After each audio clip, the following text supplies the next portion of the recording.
Gracias, señor presidente. Señor Pérez, yo, como no puede ser de otra forma, me ocupo de las gentes de Aragón. La política no se hace sobre la tierra o sobre los árboles, que hay que tenerlos en cuenta, pero el objetivo máximo de cualquier gobernante, lo decía yo ayer, es, como decían los constituyentes gaditanos, procurar el bienestar y la felicidad de la nación y de los que viven en ella. ¿Eso qué significa? Significa, evidentemente, ver cuáles son los afanes, las inquietudes, las angustias de los ciudadanos, de nuestros contemporáneos, de nuestros coetáneos. Le aseguro que, por razón de mi cargo, estoy muy informado de cuáles son esos problemas, de cuál es el pálpito de las gentes, pero creo que si de lo que hablamos es de procurar felicidad, hay que introducir en la praxis y en la teoría de la política la configuración, el dibujo de horizontes de ilusión hacia el cual queremos encaminar a nuestros países y a nuestras sociedades. Creo que la buena política se caracteriza por eso, por planificar el futuro, por hacer ese futuro un mundo mejor que el actual, sin descuidar la atención a los problemas del presente. Equilibrar esas dos cuestiones es, en definitiva, donde reside el acierto de un político. Citaba usted a Felipe González, yo lo voy a citar también. Felipe González decía que la buena política, consiste en hacerse cargo del estado de ánimo de la gente. Yo diría que lo que nos piden los ciudadanos ahora y siempre es, primero, realismo, reconocimiento de la verdad, reconocimiento de lo que ocurre sin ponerle ningún tipo de tapujos, sin ponerle ningún tipo de máscara a la realidad, por cruda y por dura que esa realidad sea.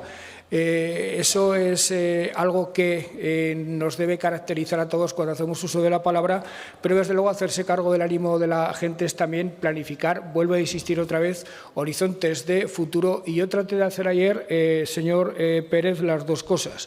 Traté de dibujar horizontes ilusionantes de futuro, pero no di la espalda en ningún momento a los problemas que tienen los ciudadanos. No di la espalda ni a lo que está ocurriendo con la inflación, ni a los problemas que tienen las empresas con la falta de suministros o con el encarecimiento desbordante de la energía. Además, estos meses he comparecido en varias ocasiones en estas Cortes. He hablado de mi diálogo con las empresas, con los empresarios, con las organizaciones empresariales, también con las organizaciones sociales. Y por lo que a las gentes en general se refiere y a los más vulnerables en particular, que son los que peor pueden pasarlo y a los que más les puede afectar el maldito problema de la inflación, he de decirle que es que una comunidad autónoma, por definición, se dedica justamente a proteger a los más vulnerables. Los servicios públicos de sanidad, de educación, los servicios sociales están pensados justamente para eso.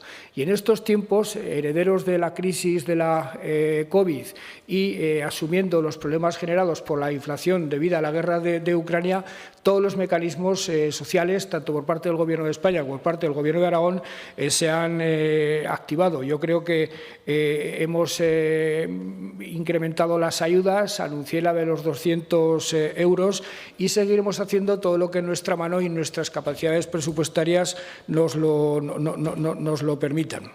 El problema de las listas de espera, señor Pérez, ya lo he abordado en mi debate con la señora Vaquero.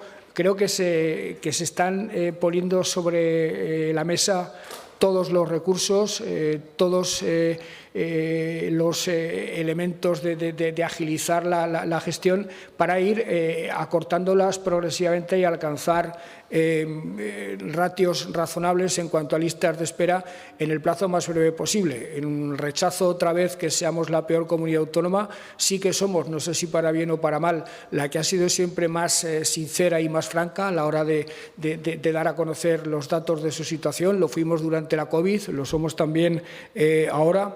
En todo caso, le puedo asegurar que en modo alguno nos limitamos a utilizar los operativos públicos. No tenemos ningún tipo de reticencia, no tenemos ningún tipo de complejo a la hora de recurrir a la sanidad privada. Ninguno. El problema, señor Pérez, es que la sanidad privada, en cuanto a profesionales se refiere y en cuanto a disponibilidad para acometer operaciones quirúrgicas, tiene justamente los mismos problemas que tenemos desde la pública. Esto es algo importante a tener en cuenta, pero tenga la seguridad total de que nosotros no vamos a tener ningún problema, vamos a recurrir a la privada sin ningún complejo, porque de lo que se trata es de solucionar el problema. Y no es que me esconda de los fastos o de las inauguraciones o primeras piedras que se realizan respecto a los hospitales privados que se han construido o se van a construir en Zaragoza en los próximos años. Por cierto, se construyen todos en Zaragoza, lo cual no redunda mucho en solucionar los problemas del resto del territorio. Lo que ocurre es que yo apuesto por la sanidad pública y no por un prejuicio ideológico, señor Pérez. Ese estado del bienestar que los liberales, los socialdemócratas y los demócratas cristianos contribuimos a fundar, nada más terminada la Segunda Guerra Mundial, se apoya sobre los servicios públicos. Esta discusión en Francia, un país centralista, un país gobernado por la izquierda y por la derecha alternativamente, esta discusión no tendría lugar jamás. Los franceses tienen claro que tiene que haber un sector público muy potente, tanto en educación como en sanidad, porque sin ese sector público potente, estos servicios básicos dejados al albur de la iniciativa privada acabarían generando situaciones de vulnerabilidad, situaciones de desigualdad absolutamente insoportables. Yo creo en la colaboración público-privada, además de decirle también sin ningún tipo de complejo que cada día más, pero desde luego entiendo que hay 3 o 4 asuntos y desde luego la sanidad y la educación en los que la intervención de lo público tiene que aproximarse a lo absoluto, sin desdeñar la colaboración con lo privado, que desde luego tiene todos nuestro respeto. Ha hablado usted de banda ancha. No recuerdo los datos, pero ayer los di, y lo cierto es que en esta última legislatura también se trabajó en la anterior, pero en esta, desde el Departamento de Ciencia y Universidad, se ha producido un avance sustancial, un avance muy significativo que además tiene fecha de conclusión en cuanto a que todo el territorio esté cubierto por la banda ancha. Coincido con usted en que es algo fundamental y, desde luego, acceder a esa banda en cuanto a la igualdad de oportunidades que debe existir en todo el territorio, por pequeño que sea el pueblo, en cuanto a servicios públicos, empleo, etcétera, etcétera. En fin, es algo en lo que nos pondremos rápidamente de acuerdo. La telemedicina requiere una buena banda ancha, los servicios públicos cada vez se podrán proveer más y mejor desde la banda ancha y desde luego, implantaciones de actividades económicas merced a la banda ancha también serán cada vez más frecuentes. Habla usted de los presupuestos generales del Estado. Yo he dicho siempre que son, por definición, siempre insuficientes. A mí me gustaría que Aragón estuviera mucho mejor tratado en los presupuestos generales del Estado, aunque he de reconocerle que, a la luz de lo que han sido los últimos años en relación con esta materia, en esta ocasión nuestra comunidad no sale mal parada. Sumando lo territorializado y lo no territorializado, en Aragón se invertirá cerca del 5% de los presupuestos generales del Estado, lo cual es una cifra muy por encima de nuestro peso demográfico y, sobre todo, de lo que tradicionalmente se nos ha hecho llegar desde Madrid. Otra cosa es que, insisto, la dotación sea insuficiente, pero lo cierto es que lo sustancial, en cuanto a las grandes infraestructuras, en cuanto a lo que en estos momentos son prioridades para nosotros, los presupuestos no maltratan a la comunidad. No estoy de acuerdo en que en Teruel o para Teruel solicitamos una agencia estatal de la despoblación. Y le voy a decir por qué. me indigna, me irrita profundamente cada vez que desde Madrid se planifican calendarios de iniciativas, calendarios de recorridos ministeriales por el territorio y cuando se les ocurre hablar de la despoblación eligen indefectiblemente Teruel, porque considero que eso más que una ventaja para nosotros es un estigma. Estigmatizar a Aragón y estigmatizar a Teruel como los lugares martirizados y los lugares más castigados por la despoblación no nos hace ningún favor. Entre otras cosas porque Teruel, merced a estos 40 años de autonomía y de democracia municipal, merced al genio empresarial de los turolenses, merced al Fondo de Inversiones, merced a la acción de los sucesivos gobiernos, sobre todo del gobierno que tuvo más fondos, el del año 2011 del 99 al 2011. Merced a todo ese tipo de acciones combinadas, Teruel, lejos de ser en este momento una provincia digna de inspirar lástima, es una provincia digna de inspirar admiración. Yo, de hecho, cada vez que tengo la oportunidad de intervenir en foros en Madrid, lo que les digo a los excolegas de usted es que en vez de opinar a humo de pajas sobre realidades que desconocen, lo que tienen que hacer, y si no, a lo mejor lo hago yo algún día, es fletar un autobús que recorran Teruel y que vean que no hay una sola provincia de la llamada España despoblada y seguramente de fuera de la misma que reúna tantos proyectos estratégicos de primera magnitud, que tenga un sector agroalimentario tan poderoso como el que tiene la provincia de Teruel, un turismo tan activo y tan competitivo y que, desde luego, el problema generado por el cierre de la economía de carbón esté en visos de solucionarse de una manera, yo diría, que casi inmediata, como ya le he explicitado también a la señora Vaquero. Por tanto, más que una agencia de despoblación, lo que debe hacer el Gobierno es mejorar sus propios instrumentos de gestión.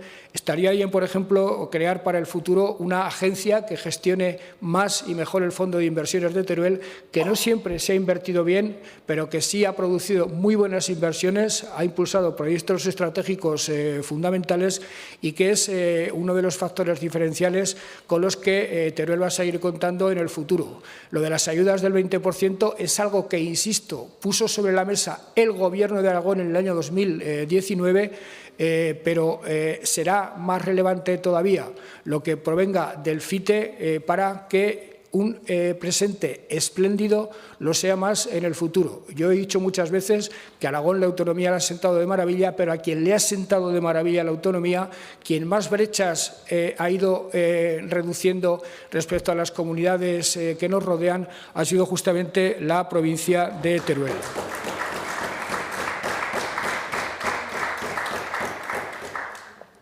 En la Unión de Estaciones, señor Pérez, que es uno de nuestros... yo ayer hablaba de un plan para la nieve que tiene tres elementos. Primero, las inversiones para la Unión de Estaciones. Segundo, la formación de practicantes del esquí para la alta competición. Y tercero, la organización de grandes eventos deportivos en forma de campeonatos. Di cuenta ayer de cómo ese plan está prácticamente terminado y en lo que a inversiones se refiere, me reconocerá usted que no es baladí que en este momento el Gobierno de Aragón, desde la Consejería del señor Aliaga, en colaboración con las administraciones locales del Pirineo y también en colaboración con Aragón, esté a punto de desarrollar una inversión histórica, la segunda más importante desde que se creó Aramón hace ya 20 años. Estamos hablando de 70 millones de euros. El señor Aliaga ya ha firmado con la Mancomunidad de Municipios del Valle el convenio correspondiente para impulsar la unión de las estaciones de Candanchú y Astún en el Valle del Aragón. Con la Diputación Provincial de Huesca estamos ultimando los detalles para firmar el convenio correspondiente para la unión de las estaciones de Astún y las correspondientes del Valle de Tera, de Formigal. Esto está a punto de producirse cumplirse y algunos problemas que se habían suscitado en el Ayuntamiento de Montanui también se han resuelto, con lo cual el panorama está despejado. Están a punto de cerrarse las negociaciones correspondientes con el Ministerio de Industria y Turismo para la llegada de los fondos. No solo con los fondos se desarrollará este importantísimo proyecto, pero las partes implicadas restantes también están dispuestas a hacer su aportación correspondiente. Respecto a la PAC, no sé si se refería usted a algunos problemas que los agricultores están teniendo como consecuencia de la digitalización de la gestión de estas ayudas, que el consejero conoce a la perfección, que el consejero está tratando de solucionar, aunque por razones competenciales tenemos algunas limitaciones para que la solución se acomodara a nuestros deseos. Y en cuanto a lo de los incendios, ayer dediqué algunos minutos. Yo creo que en este momento hay dos asuntos de competencia autonómica a los que les tenemos que dedicar una especial atención. Uno de ellos es el de la sanidad. El otro de ellos es el de los incendios, porque a tenor de lo que cabe prever, son dos problemas que se van a repetir en los próximos años si no les ponemos frenos, si no les buscamos soluciones estructurales, para lo cual lo que tenemos que hacer, aparte de tener nosotros las ideas claras, es compartir esas ideas con las demás comunidades autónomas, porque, insisto, son problemas autonómicos y nadie mejor que quienes conocen las circunstancias y las viven de cerca pueden ponerle remedio a esos problemas. Se habla muchas veces desde el desconocimiento de que los incendios se apagan en invierno. Hay gente que se queda tranquila diciendo esa sandez, pero lo cierto es que el Gobierno de Aragón, que ha triplicado su dotación en materia de política forestal en los últimos años, que tiene un buen operativo en materia de prevención y extinción de incendios, solo llega a limpiar bosques públicos por una cuantía de 4.000 hectáreas al año, cuando lo que tendríamos que limpiar son 2 millones y pico de hectáreas. Por tanto, habrá que pensar otras fórmulas, habrá que ver cuál es la raíz del problema, que no solo es el cambio climático, que sobre todo, en mi opinión, es la evolución del medio rural como consecuencia del cambio de paradigmas que se produjo hace 60 o 70 años y que llevó al abandono de la actividad agraria y de la actividad ganadera en muchas partes de los bosques y en muchos municipios de la comunidad. Habrá que pensar en la naturaleza nueva de los incendios, habrá que pensar en la dimensión de protección civil que tienen los incendios, porque si no, me temo que al año que viene lo que nos ha ocurrido en 2021 se volverá a repetir y así sucesivamente. Insisto, por razones de competencias, sanidad e incendios yo los he unido en una estrategia que Aragón pretende impulsar para abordar de raíz el problema y buscar soluciones con las demás comunidades autónomas, sobre todo con las vecinas. En cuanto a la gestión urbanística del Ayuntamiento de Zaragoza, no voy a discutir con usted cómo se trabaja desde esa consejería en relación con los proyectos del Gobierno. Le puedo decir que, en fin, que con algo más de celeridad, y hablo en términos muy condescendientes con ese departamento del Ayuntamiento de Zaragoza, con algo más de celeridad se podría actuar, teniendo en cuenta que quien se beneficia de esa celeridad no es el Gobierno de Aragón, sino los ciudadanos de Zaragoza, sobre todo los jóvenes. Puedo entender que se tenga la tentación de pensar que actuar con celeridad favorece al Gobierno y le da lugar a éste a ponerse medallas. Pero lo cierto es que, insisto otra vez, los perjudicados son los ciudadanos. Y desde luego hay un hecho objetivo. En noviembre del año pasado hubo una bilateral entre el Ayuntamiento y el Gobierno, una bilateral, por cierto, en la que cuando entramos a la sala solemne del Ayuntamiento, donde se iba a firmar, ya nos dijo el Ayuntamiento que 2 de los asuntos negociados y cerrados iban a ser de imposible cumplimiento. Pero no se nos dijo que uno que nos importaba mucho, que era el desatasco de las operaciones urbanísticas correspondientes en Torreramona y Embarcadero, 2 suelos autonómicos en los que pretendemos desarrollar muchas viviendas, concretamente 600, mediante permutas y demás. No se nos dijo que ese acuerdo no se tenía el propósito de cumplirlo, porque desde luego a estas alturas es un acuerdo un año después que sigue durmiendo el sueño de los justos. Por tanto, le aseguro que no exagero un ápice. Le pido a ese departamento que no piense en que le pone medallas al Gobierno, sino en que ayude a solucionar un problema que tienen los jóvenes de la ciudad. Estamos, señor Pérez, estamos mejor, me refiero a Aragón, en casi todo, en relación con el resto de las comunidades autónomas. Pero eso no quiere decir que estemos bien del todo, ni mucho menos. Tenemos muchos problemas, los compartimos, algunos son de menor magnitud, pero todos y cada uno de los problemas que tiene España, y yo diría que también Europa, los tenemos nosotros y nos preocupan como si fuéramos nosotros los que en mayor medida lo sufrimos.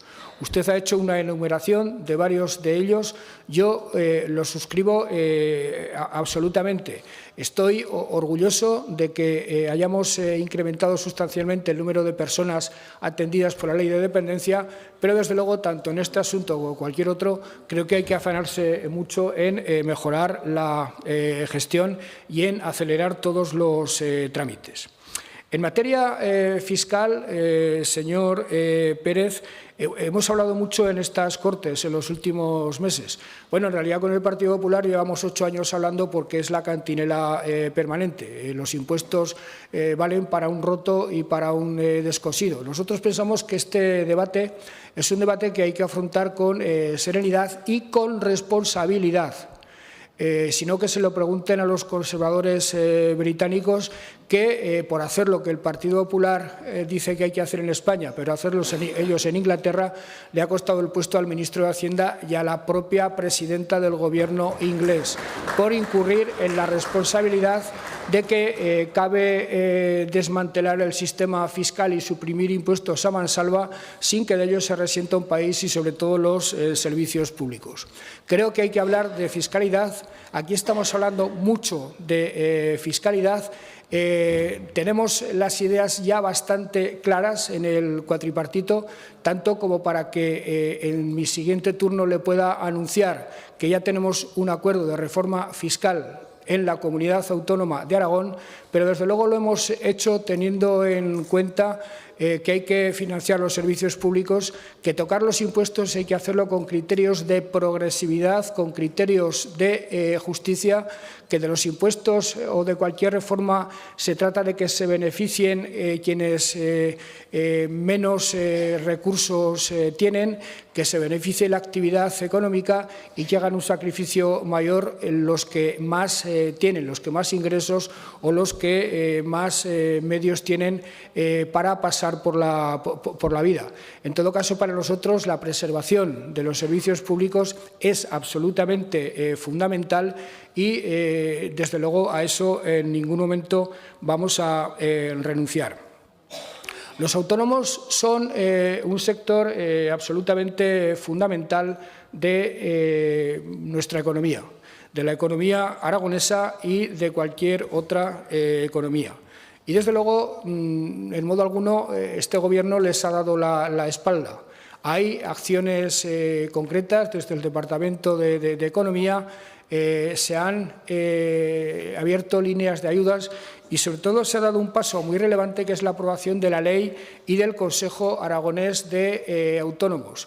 Por tanto, esta noticia, esto que le estoy diciendo, que no es ni siquiera una noticia, pudo estar ausente en mi discurso de ayer, pero desde luego no está ausente ni mucho menos de las preocupaciones y de las prioridades que establece el Gobierno.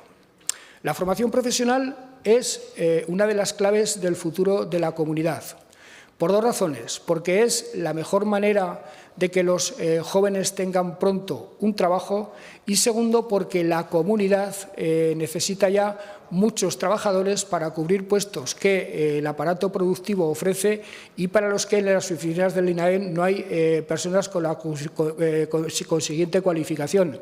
Y esto no es algo que diga yo, esto es en la mesa del diálogo social algo a lo que de manera recurrente apelan los empresarios, algo de lo que de manera recurrente se refieren, incluso cuantificándolo, en la provincia de Teruel, en la de Huesca y en la de Zaragoza. Tendremos problemas, por ejemplo, con toda seguridad, para la gran operación de rehabilitación de vivienda que con los fondos europeos se va a emprender, como otras comunidades autónomas.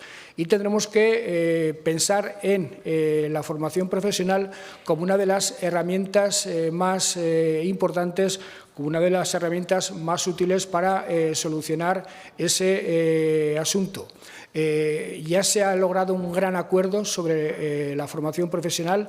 Lo suscribían la semana pasada los consejeros de Educación y de Economía del Gobierno de Aragón con los 4 agentes sociales y con todos los actores que intervienen en la formación profesional desde el ámbito de la sociedad, y se establecían objetivos muy ambiciosos, tanto en materia de inversión como en materia de número de aragoneses que han de verse beneficiados por estas políticas. Se hablaba de que es el principal camino para conseguir el pleno empleo en el año 2024 y se alcanzaba un acuerdo que para mí es fundamental. Todo el mundo está ya de acuerdo en que la formación profesional dual, la compartida entre los centros y la propia empresa, es el camino del éxito para el éxito de este tipo de educación, para el éxito de este tipo de formación.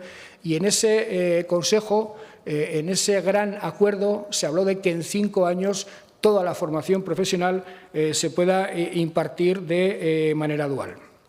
Que los grandes desafíos hay que afrontarlos desde grandes acuerdos. Esto es algo en lo que no emplee usted un segundo en tratar de convencerme, porque soy un convencido absoluto.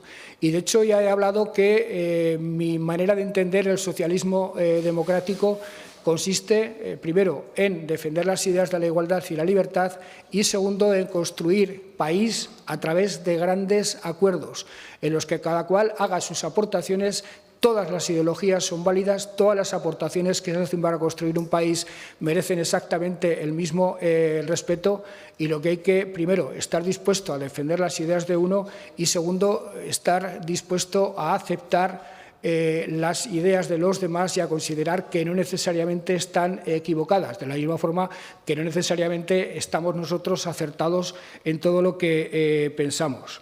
Desde luego fue un logro del que yo me siento muy orgulloso, el acuerdo para la recuperación social y económica que tuvimos todos el tino de suscribir en el año 2020, allá por el mes de junio, todos los partidos de esta Cámara, excepto Vox, junto con los agentes sociales y la Federación Aragonesa de Municipios y Provincias, no sé si también la universidad, ahora no lo recuerdo bien. Aquello fue un logro histórico, eso se rompió, ya he dicho antes cuándo y quién lo rompió.